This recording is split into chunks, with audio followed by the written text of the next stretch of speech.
Good morning. Good morning.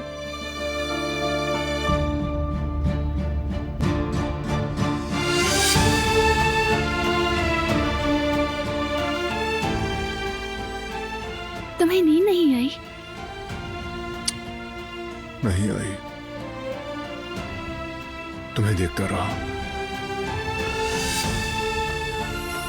नहीं, भागो मत।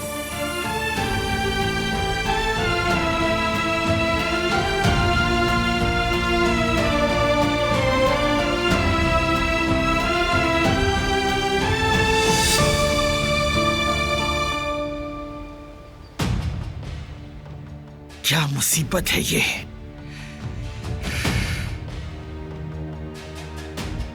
कुदरत, जरा फोन करो, पता करो कहाँ रह गए। अभी तो फोन किया था मजान, रास्ते में, थोड़ी देर में आ जाएंगे।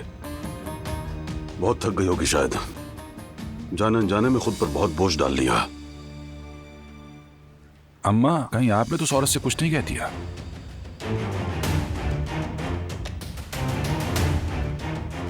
तौबा अस्तगफिरुल्लाह, बेवकूफी की बातें मत करो हसन, मैं क्यों कुछ कहूंगी? अब तुम मुझसे सवाल करोगे? नहीं अम्मा, क्या हो गया?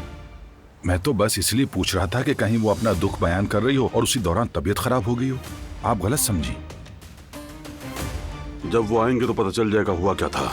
इस वक्त सबसे जरूरी कदर खातून की सेहत है, बस बाकी बात की बातें हैं।